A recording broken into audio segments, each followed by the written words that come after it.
Jangan lupa subscribe YouTube channel Official iNews dan nyalakan loncengnya.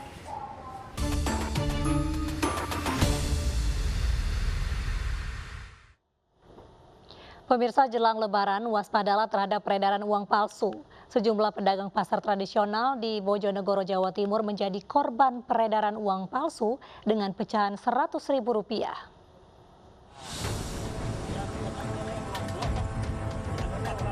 Sejumlah pedagang pasar tradisional di Desa Temayang, Kecamatan Temayang, Kabupaten Bojonegoro, Jawa Timur menjadi korban peredaran uang palsu. Uang palsu pecahan Rp100.000 ditemukan petugas saat melakukan operasi justisi penegakan protokol kesehatan.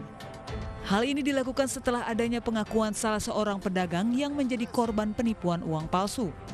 Korban tidak tahu pelaku pengedar uang palsu tersebut, sebab saat itu dagangan miliknya ramai oleh pembeli. Nggak tahu Pak, soalnya kan sing tugas kan banyak, antri. Bagasnya nggak ngerti toh, ngerti tauan. Ada dua pedagang yang menjadi korban penipuan uang palsu dengan nominal uang Rp100.000. Petugas telah mengamankan barang bukti 2 lembar uang Rp100.000 untuk kepentingan penyelidikan. Ada masyarakat yang lapor bahwa telah menerima hasil jual beli antara lain Lombok itu berupa uang palsu pecahan 100 yang kita temukan.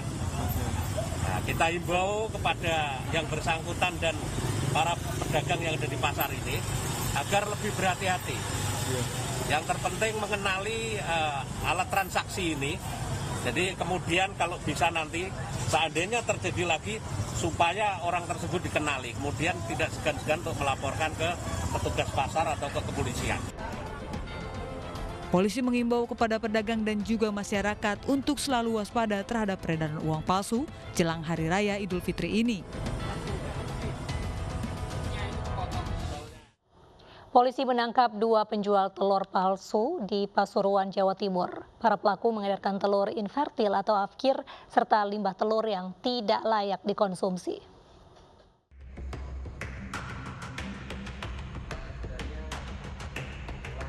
SA 31 tahun dan IK 42 tahun, warga desa Sambisiarah, Kecamatan Wonorejo, Kabupaten Pasuruan, Jawa Timur, harus berurusan dengan petugas Satreskrim Polres Pasuruan karena menjual telur infertil dan limbah telur ayam. Kedua pelaku ini sudah menjual telur palsunya ke sebuah pabrik roti di Kota Malang. Setiap kali pengiriman telur infertil ini, mereka meraup untung 2 hingga 3 juta rupiah. Padahal telur ini tak layak dikonsumsi. Informasinya 10 bulan. Untungnya berapa? Ya, 1,5 juta, 1,800. Berapa itu? Per apa? Per sekali ngambil? Per hari atau per sekali ngambil? Berapa sekali? Diproses dalam berapa kali ngambil? Berapa? Diproses dalam 1 hari? Iya. Penangkapan para pelaku berawal saat polisi menangkap seorang supir yang sedang mengumpulkan telur ayam di sebuah ternak ayam. Setelah diinterogasi, sang supir mengaku disuruh para pelaku. Berbekal hasil interogasi tersebut, polisi amankan para pelaku.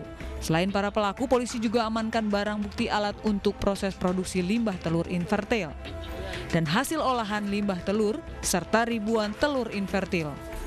Dengan perdagangan telur infertil, termasuk juga beberapa perdagangan dari kebutuhan pokok masyarakat yang lain. Saya menghimbau tolong jangan hanya berpikir profit, tapi keamanan dan keselamatan masyarakat.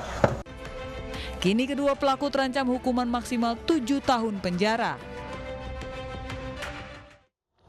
Pemirsa, seorang bapak 3 anak yang membobol gudang di Surabaya ditangkap. Pelaku mencuri kabel dinamo genset yang akan dijual ke penadah demi membeli baju lebaran. Dan pemirsa, informasi ini sekaligus menutup program Realita hari ini. Saya Mirva Suri undur diri, terima kasih, sampai jumpa.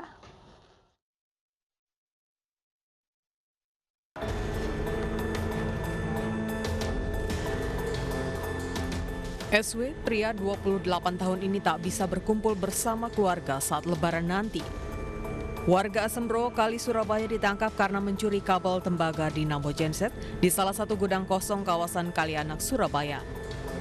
Saat beraksi, SW tak sendiri, namun bersama 2 temannya berinisial J dan A. Keduanya kabur dan hanya SW yang ditangkap.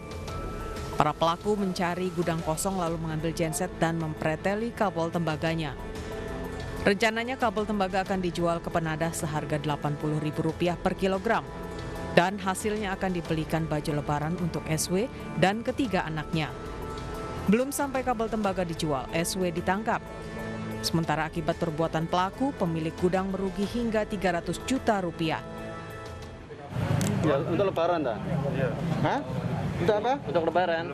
Lebaran. Beli baju-baju nih. Beda. Emang kamu puasa? Kamu berapa, Mas? Anak tiga. Kerja terdesak kebutuhan lebaran gitu ya. Di dalam gudang itu memang sudah tidak berfungsi ya. Sehingga dengan mudah tidak ada penghuni, dengan mudah para pelaku ini masuk ke lokasi dengan memanjat pagar. Pada waktu itu kejadian, pemilik gudang mendatangi lokasi, kok tempatnya kok acak-acak ya, akhirnya melapor ke kami. Untuk mempertanggungjawabkan perbuatannya, bapak tiga anak ini tidak bisa berlebaran bersama keluarga. SW dijerat pasal 363 KUHP dengan ancaman hukuman pidana 7 tahun penjara. Sementara dua temannya